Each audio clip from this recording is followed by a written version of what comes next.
Oke, selamat datang di channel gua, channel Green Wombat. Di sini gua akan melanjutkan pembahasan tentang safety gear ya. Jadi ini bahasan yang kelanjutan dari safety riding dan safety gear yang tanggal 8 Januari 2021 kemarin itu gua kebetulan jadi pembicaranya di webinar ya. Dan sekarang gue masuk ke gear ya. Jadi gear apa aja yang biasa gue pakai untuk daily commute gue dan lain sebagainya. Dan secara overall itu ada helm, jaket, celana, kemudian sepatu seperti apa dan sarung tangan juga seperti apa. Nggak terlalu kompleks sebetulnya bahasannya. Oke, sebelum masuk ke sana gue cuma mau mengingatkan ya. Jadi kebetulan video gue yang terakhir Wombat News ke-7 itu cukup buat gue pribadi itu cukup viral dan menjadi top views dari seluruh channel gue. Dan gue cuma mengingatkan kalau misalnya ada subscribers baru yang masuk ke dalam channel gue, ada sekitar 200 orang, bisa di-unsub channel gue karena channel gue tidak berfokus pada hal-hal seperti itu. Channel gue berfokus pada bidang pendidikan. Bisa dibilang kalau gue ngikutin salah satu kata dari salah satu pecatur perempuan, seorang grandmaster, dia bilangnya adalah edutainer. Ya, apa itu edutainer? Edutainer itu adalah orang yang memberikan edukasi dan sambil mencoba entertaining gitu. Dan itu yang gue coba walaupun gue tidak entertain. Gitu. Gue nggak bisa menghibur dan gue tidak mengedukasi gitu. Tapi alirannya gue ke sana gitu loh. Tapi nggak bagus gitu. Jadi kalau memang ada new subs bisa di unsubs gitu kan. Kalau emang lu senang sama video-video edukasinya ya monggo tetap ada di channel gua gitu. Dan kalau misalnya ini cuma penegasan ya, kalau dari YouTube gua sendiri gua nggak ngambil uang gitu, maksudnya adalah seluruh video gua yang berbahasa Indonesia ataupun Wombat News itu nanti uangnya akan dikembalikan. Sebagai contoh kemarin yang 22.000 views walaupun cuma dapat sekitar 50.000 itu udah gue berikan. Kemarin gue udah giveaway nggak transfer 50.000. Pemenangnya adalah Mas Andi dari Bandung dan itu totally random semuanya giveaway itu selalu gue buka gitu. Jadi gue adakan di Facebook gue gitu loh. Kalau ada yang mau ikutan silakan follow Facebook gua, nggak perlu di add gitu karena gua nggak nerima orang-orang yang memang nggak satu komunitas sama gua ataupun gimana gitu yang nggak pernah ketemu. Bukannya gua nggak menghargai atau gimana gitu, tapi memang gua lebih prefer itu personal Facebook gua. Dan kalau misalnya memang itu postingannya untuk publik, maka lu cukup follow gua, nanti bakal kelihatan kalau gua posting yang publik gitu. Jadi gua selalu membedakan antara postingan publik dan postingan personal. Dan satu lagi ya, kalau misalnya ada yang bilang gue cuman oke, itu dari viewers, gimana dari subs pun sama. Kalau misalnya memang lu fokusnya lebih ke arah Wombat News, lu nggak perlu subs ke channel gue, lu cukup follow ataupun nanti mungkin muncul lagi video-video kayak gitu di timeline YouTube lu. Dan ya itulah gue bilang gitu kan, gue nggak fokus pada Wombat News. Bahkan tahun lalu Wombat News itu cuman ada 5 video gitu, jadi memang tidak berfokus ke sana. Terus kemudian apalagi ya, uang dari subscribers yang nambah gitu kan, berarti viewsnya juga nambah. Itu pun sama, gua selalu kasih giveaway 1000 subs kemarin gue udah kasih giveaway knalpot karbon, dan gak cuma satu gitu yang gue giveaway. Ya lu bisa hitung sendirilah itu berapa dan penghasilan YouTube itu berapa, semuanya gue buka di Facebook gua, termasuk real revenue-nya gitu loh. Jadi dari YouTube statistik, bukan dari perkiraan. Itu kemarin gue sempet buka. Terus kemudian misalnya subscribers gue sampai 10.000 pun berarti ada kalkulasinya, proyeksinya views gue berapa segala macam, itu nanti gue giveaway-nya sampai 1 buah Lexi gitu loh, Yamaha Lexi gitu kan. Dan 100.000 berarti gue ke mobil atau motor seharga 200 juta dan lain sebagainya. Itu semuanya udah gue tulis gitu. Jadi buat lu pada yang nge-sub channel gue karena Wombat News, lu bisa unsub gitu kan. Dan kalau misalnya curiga duitnya itu dipakai buat yang gue pribadi atau gimana, gue manfaatkan momentum, enggak juga, gue nggak makan duit dari YouTube. Oke, paling itu aja dan gue masuk langsung pembahasan. Nanti gue timestamps.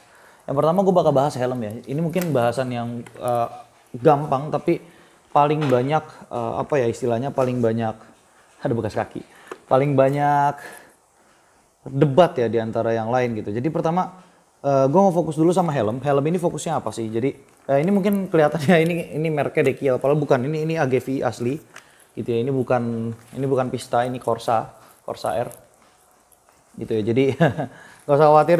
Ini cuman buat biar gue naruh helm sembarangan nggak diambil orang. Gitu loh. Jadi gue tempelin stiker DKL di sini juga sama. Oke, masuk ke helm ya. Pertama helm. Apa sih yang dipikirkan orang saat membeli helm gitu? Pertama, helm itu berfungsi untuk gak cuma melindungi kepala, tapi meredam impact gitu ya. Jadi iya melindungi kepala gitu, melindungi kepala dari impact gitu. Maksud gua gak cuma dari benda tajam, benda tumpul atau gimana. Jadi gak cuma bikin kepala lu itu tidak terkena apa namanya pisau atau benda tajam yang melayang di kepala lu gitu. Pisau melayang serem juga gitu. Jadi fungsinya gak cuma itu gitu, tapi dia meredam gitu, meredam impact. Kemarin gue udah bahas soal G-force gitu ya. Jadi semakin tinggi G-force yang lu rasakan, maka dia akan semakin fatal keadaannya gitu kan. Sementara kepala saat dia merasakan lebih dari 20 G-force, maka dia akan mendapatkan dampak yang cukup fatal gitu kan. Bahkan kalau dia mendapatkan 40 G-force, itu sudah dipastikan akan mendapatkan cedera yang mengakibatkan meninggal gitu loh. Jadi simpelnya itu gitu kan. Makanya helm itu gue ada beberapa rules yang gue pakai. Yang pertama, gue beli helm baru gitu ya. Gue nggak bakal nyebut merek, gue nggak bakal nyebut harga. Yang penting pertama kali adalah baru gitu loh. Yang kedua adalah original gitu. Nanti akan ada kaitannya. Kenapa gue bilang original itu penting? Karena original itu berarti dia sudah mendapatkan tes gitu ya dari badan-badan independen dan lain sebagainya, dan mereka sudah diakui gitu loh. Kalau ada barang-barang kayak DKL terus dia dites segala macam, yang ngetesnya siapa? Gitu. Gue nggak tahu gitu kan. Terus gue lihat dari bahan gitu ya. Gue lihat dari bahan, dan gue nggak cuma lihat dari bahan, tapi bahan dan tahun pembuatan. Jadi helm itu masing-masing tahun pembuatannya itu beda-beda gitu kan. Dan gue selalu membagi beberapa. Kalau dia bahannya itu fiber atau apa gitu kan, jangkanya buat gue pribadi adalah 5 tahun. Sementara kalau dia adalah karbon gitu ya, gue memberi jangka adalah 3 tahun. Kenapa karbon itu lebih pendek? Karena secara logis gitu ya. Jadi ini kebetulan gue nggak ada helm yang udah gue belah, tapi gue ada knalpot karbon yang udah gue belah. Ya, ini pre-impregnated karbon. Ya, helm pun seperti ini mirip-mirip. Dan kalau lu bilang mau yang basah, ini juga ada. Ini karbon, ya, ini karbon gitu ya. Ini karbon yang basah gitu loh. Jadi 11-12 lah sama material helm. Jadi simpelnya gini loh. Karbon itu kan material yang dia mudah getas kalau seandainya dia kena panas kemudian kena dingin. Sama dengan karbon. Sama dengan knalpot. Gitu kan.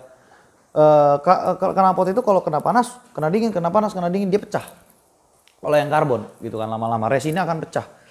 Helm pun juga sama, helm juga pasti kan ada butuh resin, dan resinnya itu akan pecah kalau seandainya helmnya kena panas, terus kemudian kena dingin, kena panas, kena dingin. Berarti bisa dong kalau kena panas terus. Pertanyaannya, siapa yang bisa ngejamin kalau helm lu itu benar-benar cuma ada di wilayah panas gitu loh. Jadi kayak cuman ada di wilayah panas doang segala macam, padahal lu pakai helm sendiri itu bisa jadi kena hujan dan lain sebagainya gitu kan, terus lu kena panas dan lain sebagainya gitu kan, berulang-ulang materialnya akan getas gitu loh. Jadi itu. Terus karbon sendiri sebetulnya bahan yang bagus gitu ya. Karbon sendiri itu dia bisa meredam impact gitu ya. Jadi dia meredam tekanan itu sangat baik, tapi dia lemah terhadap sobekan gitu loh. Jadi kalau misalnya dia meredam impactnya sangat bagus, tapi dia akan lebih mudah untuk kita sobek gitu. Makanya knalpot seperti itu, helm-helm seperti itu, kalau lu punya gergaji atau apa, dia akan lebih mudah untuk dibuka gitu loh, dibandingkan yang fiber gitu kan. Dia fiber lebih resisten terhadap impact gitu loh, benda keras. Sementara kalau misalnya benda tajam gitu loh. Tapi kalau misalnya untuk benda keras yang tumpul, karbon lebih unggul gitu loh. Makanya biasanya helm-helm untuk balap menggunakan bahan karbon. Selain itu juga karbon sangat ringan. Kayak ini fiber, dia nggak ringan gitu. Dia di kepala gue berat gitu. Terus kenapa tadi gue bahas kenapa harus beli baru gitu ya? Kenapa harus beli baru ya? Karena gue nggak tahu, sekalipun teman gue itu yang pakai helm itu, gue nggak tahu bagaimana penggunaan helmnya dia, gue nggak tahu bagaimana dia merawat helmnya dia dan lain sebagainya. Dan gue nggak mau gitu loh bikin sesuatu itu menjadi fatal gitu. Karena apa? Untuk sebuah helm menjadi rusak itu tidak butuh dent yang cukup besar. Karena ada bisa jadi ada getas-getas di bagian-bagian dalamnya gitu ya, kita nggak tahu, dan satu titik atau satu retakan getas itu bisa menyebabkan fatal saat kecelakaan gitu loh. Jadi gue nggak mau menaruh resiko gitu ya, gue beli helm bekas 3 juta, gue beli helm bekas 6 juta, terus kemudian karena gue helmnya bekas gitu ya, terus kebetulan aja impactnya pas banget di bagian yang dia getas, gue merasakan akibatnya gitu. Jadi gue lebih baik beli helm-helm yang memang masih baru gitu loh. Terus namanya bahan gitu ya, semahal apapun helm lu, tapi usia gitu loh. Jadi usianya itu tetap gak akan panjang gitu loh. Karbon ya tetap aja dia akan getas. Terus ya fiber juga dia makin lama makin getas gitu kan. Lo boleh tanya sama anak fisika manapun, lo boleh tanya sama anak kimia manapun, lo boleh tanya sama saintis manapun, yang namanya umur itu tidak akan pernah berbohong gitu loh. Jadi kalau misalnya memang bahannya udah rusak karena umur, karena getas, karena panas, karena segala macam, karena lapuk dan pelapukan dan lain sebagainya, dia akan rusak.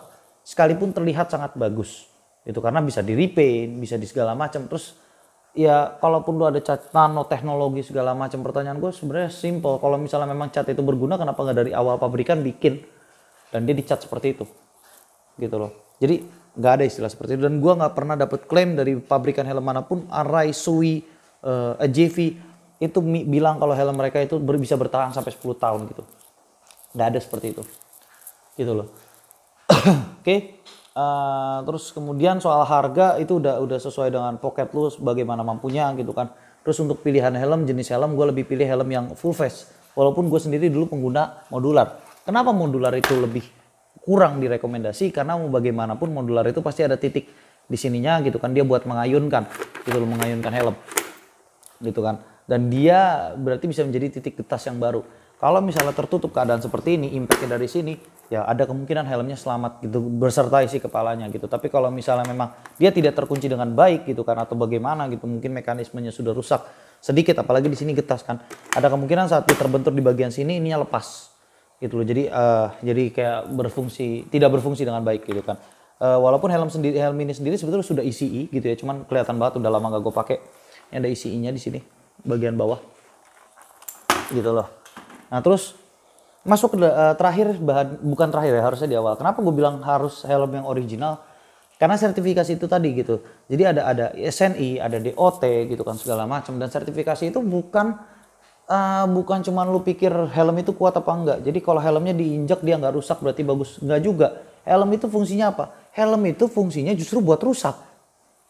Lucu kan? Jadi maksudnya buat rusak tuh apa? Saat lu kecelakaan, ya helm itu berhasil meredam tekanan yang diterima kepala lu sehingga lu nggak meninggal. Percuma helm lu utuh, tapi kepala lu hancur bagian dalamnya. Kalau memang tujuan dari helm itu cuma buat kuat-kuatan, kenapa produsen helm gak sekalian bikin helm dari titanium? Gitu loh. Jadi kenapa gak sekalian aja tuh dibikin titanium itu ringan, titanium itu kuat, sekalian lu bikin dari titanium atau aluminium. Gitu loh. Mau bagaimanapun aluminium itu lebih kuat daripada fiber ataupun karbon.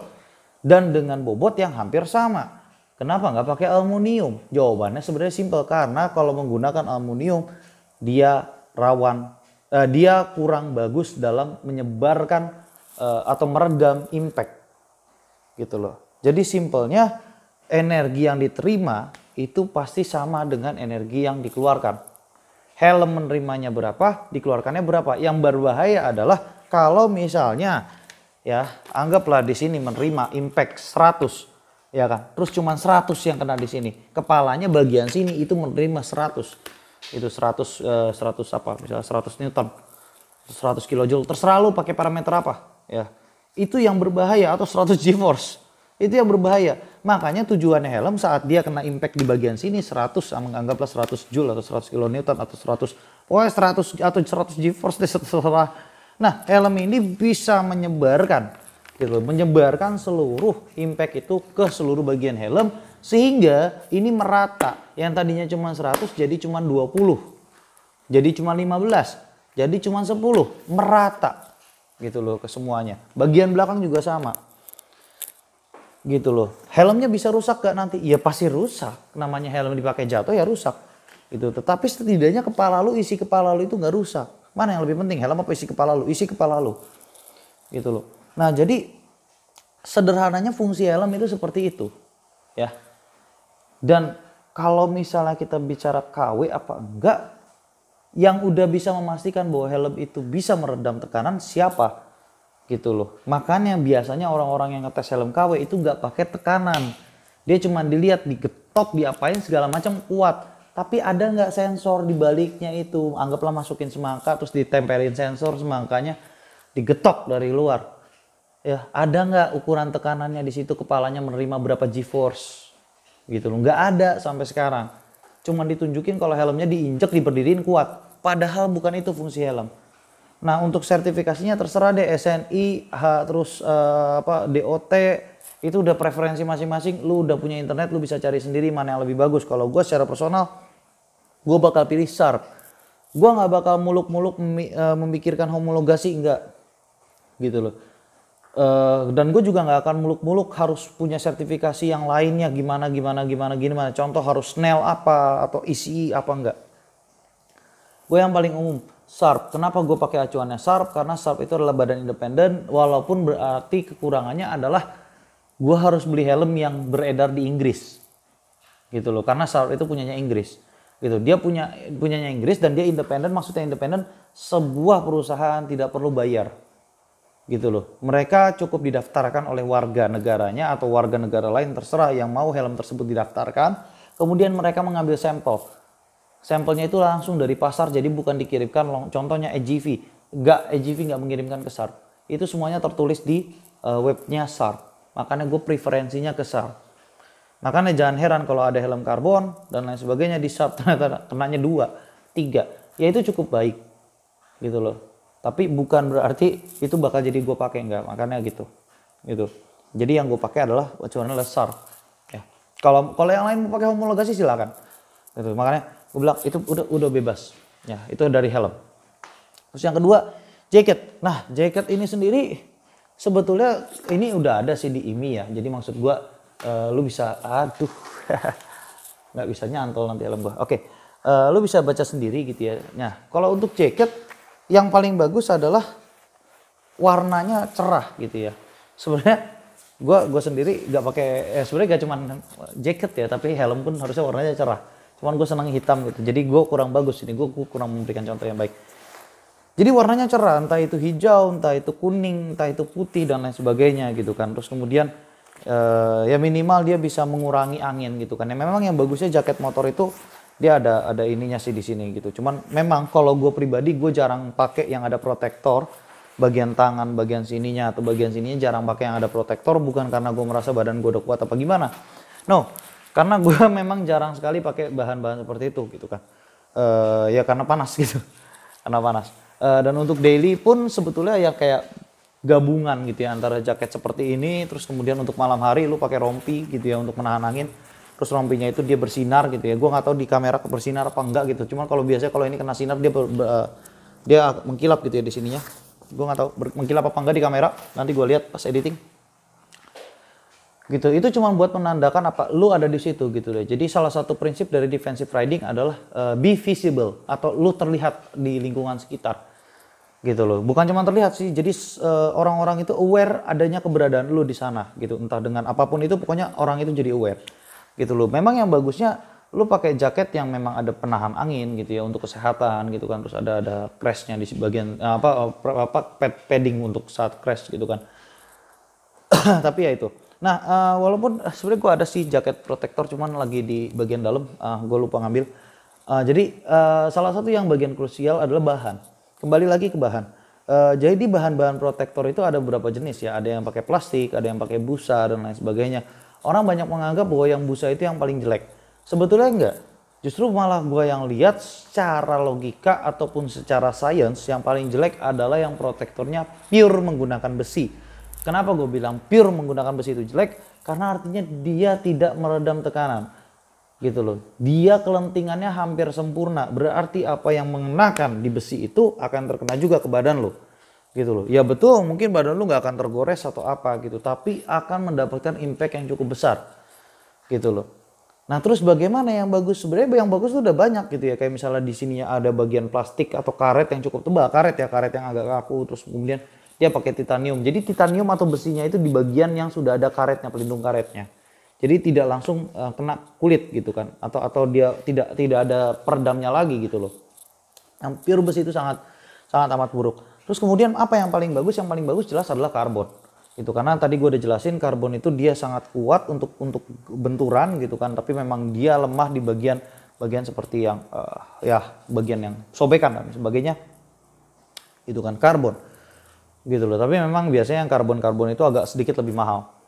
Gitu loh. Kalau emang ada uangnya ya silahkan aja. Gitu kan. Jadi itu tadi gitu. Jadi pertama adalah visible, yang kedua dia nyaman untuk lu pakai gitu ya, sesuai dengan ukuran badan lu. Terus ya kalau bisa ada protektornya gitu kan untuk jaket sendiri gitu kan. Protektor mana yang penting gitu kan, menurut gua adalah bagian dada dan bagian apa namanya? Bagian dada sih menurut gua. Bagian dada sama bagian ini apa? Siku gitu atau bagian bahu ya bisa sih, terserah. Itu ya pokoknya paling itu sih. Terus kemudian masuknya ke sarung tangan ya. Sarung tangan standar gloves saja sih, nggak usah yang ini banget gitu ya. Ini kelihatan banget ya, sering gue pakai gitu kan. Ini gloves harian gue. Jadi yang bagus memang yang panjang ya, yang sampai sini gitu kan. Cuman gue agak panas. Gue jangan ditiru ya. Jadi apa sih gloves yang bagus? Gloves yang bagus ya udah jelas ya. Pertama dia fit banget sama tangan lu gitu loh. Jadi dia nggak kebesaran, dia nggak kecilan gitu kan. Terus yang kedua, lu masih bisa bergerak bebas tangannya di sini gitu kan. Memang kalau untuk balap ya, kecuali untuk balap dia biasanya disatuin antara jari tengah, jari manis sama jari kelingking. Memang lebih bagus juga buat harian yang seperti itu gitu, tapi itu nggak praktis gitu kan. Menurut gua itu bagus tapi not really necessary gitu, bukan sesuatu yang komoditi utama gitu kan. Terus berarti ya itu gitu kan. Terus kemudian minimal ada protektor di bagian bawahnya gitu kan. Terus ada di bagian punggungnya gitu kan. Salah satu yang utama itu sih bagian bawah sini gitu kan. Jadi pas lu ndelosor seperti itu atau di bagian sini gitu kan. Jadi pas lu jatuh atau gimana gitu kan. Terus perlu gak sih di antara ini gitu kan, di bagian-bagian seperti ini gitu kan. Menurut gue kurang begitu perlu gitu loh. Karena balik lagi ya, sekalipun jari lu putus lu masih bisa selamat gitu loh. Jadi bukan berharap putus apa gimana, tapi kalau misalnya memang ada protektor di bagian sini dan protektornya misalnya dari besi dan lain sebagainya, lu kena impact tetap aja jari lu putus gitu loh. Makanya yang penting masih bisa bergerak bebas gitu kan. Terus protektor seperti balik lagi ya bahannya bagaimana. Nah bahannya mungkin kalau gue preferensinya balik lagi, gue preferensinya ke karbon gitu ya. Di sini ada karbonnya gitu kan di sini. Terus di karbon ini kalau misalnya bisa gue bongkar sebetulnya di sini dia nggak langsung ke bagian bawah tangan gitu. Dia ada bagian karet yang cukup tebal, yang cukup kaku gitu kan. Terus sebenarnya gue ada juga yang titanium, cuman nggak tahu lagi di mana. Itu sarung tangan karena jarang banget gue pakai, itu yang panjang. Gitu. Jadi itu terus kemudian masuk ke celana gitu ya. Nah, celana juga sama sih gue. Ini celana riding gua gitu kan, gak gue pakai sehari-hari, cuman buat agak-agak jauh lah gitu kan, bahkan ke Surakarta aja gak gue pakai. Jadi untuk celana ya sama gitu ya, standar lah gitu kan. Kalau gue pribadi memang gue lebih pilih yang bahannya mesh, bukan yang bahan kulit. Sama dengan jaket, gue lebih pilih yang bahan mesh daripada kulit gitu kan. Karena apa? Kalau kulit berarti dia cepat rusak karena kena panas, terus kemudian menyucinya juga agak sulit gitu kan, jadi getas. Balik lagi ini untuk daily use ya. Kalau buat balap jelas lebih baik kulit gitu loh. Terus kemudian gue pakai yang seperti ini gitu. Ini standar sih, standar stuff banget gitu ya. Dia punya protektor di bagian hips atau pinggang bagian sini gitu kan. Terus bagian apalagi sih ini tuh lutut ya. Di lutut dia ada lutut bagian dalam gitu. Ini sebenarnya ada sih di bagian sininya, ini keras sedikit gitu ya. Jadi sebenarnya ada resletingnya sih, cuman gue males banget ngebukanya. Dia ada padding, nggak keras-keras banget sih. Kayaknya sih bahannya karet campur busa. Terus kemudian di bagian luarnya juga ada ini buat apa namanya sliding pad. Dia ada di bagian deket di bawah lutut gitu kan. Kanan kiri ada gitu kan. Jadi kalau misalnya lu jatuh gitu kan dia nggak merusak betis lu. Atau ada juga yang pakai buat cornering ya gitu. Kalau ini gue amplas gitu ya. Jadi gue bukan senang belok-belok, gue beloknya pelan kok. Ini gue amplas gitu loh. Jadi paling itu ya standar stuff banget, gak mesti yang ribet-ribet banget gitu kan. Terus paling itu. Terus apalagi sepatu ya, terakhir sepatu pun gue pakai ini gitu ya, pakai sepatu ini buat daily juga gitu kan, buat ini. Nah ini dia pengaitnya pakai boa gitu, jadi gue gampang. Tapi nggak wajib pakai boa sebetulnya. Terus untuk sepatu apa sih yang perlu diperhatikan? Ya pertama dia ada pelindung gitu ya di bagian mata kaki gitu kan. Terus di bagian luarnya sedikit bagian sini gitu kan. Terus ini ya ini buat shifting sih, ini buat shifting. Bagian kanannya nggak ada sih. Terus yang ini juga sama gitu kan di bagian luarnya gitu kan. Terus ya intinya apa? Intinya harus nyaman gitu kan, segala macam yang kayak gitu-gitulah. Tapi ya intinya pakai sepatu. Kalau memang lu belum ada, bukan nggak ya, tapi belum ada dana untuk afford sepatu-sepatu seperti ini karena range-nya cukup mahal antara 2 sampai 5 juta atau ada yang 6 juta. Gak masalah gitu, menurut gua lebih baik lu pakai sepatu yang ada aja gitu kan. Tapi memang ya mungkin resikonya ngerusak ya, kayak misalnya dia nggak ada padnya buat apa namanya, buat shifting, mungkin ngerusak sepatu lu yang kiri gitu, yang kayak gitu-gitu. Tapi nggak masalah, yang penting kaki lu aman gitu loh. Karena balik lagi sih ya, itu tergantung ke personal, apakah dia dalam keadaan sanggup atau enggak, dan itu bukan sebuah paksaan gitu kan. Jadi nggak masalah sih gitu, yang penting pakai sepatu gitu. Jadi paling itu aja ya recapnya. Pertama berarti dari kepala itu helm, entah itu SNI atau segala macam, preferensinya adalah full face. Terus kemudian jacket gitu kan, jacket gue sendiri karena kita tinggal di Indonesia berarti lu bisa pakai mesh gitu kan. Terus ya nggak mesti yang ribet-ribet banget lah gitu kan. Oh ya, celana touring pun atau celana riding pun, kalau misalnya memang lu belum ada dana untuk membeli yang sudah ada protektornya, lu bisa beli protektor tambahan. Balik lagi bahannya, kalau bisa gitu ya, kalau bisa jangan dari yang besi, bener-bener besi dicantolin di sini gitu loh. Tapi ya ada semacam karet untuk meredam tekanan tersebut gitu loh. Jadi paling terus ya sepatu, sarung tangan, paling itu sih.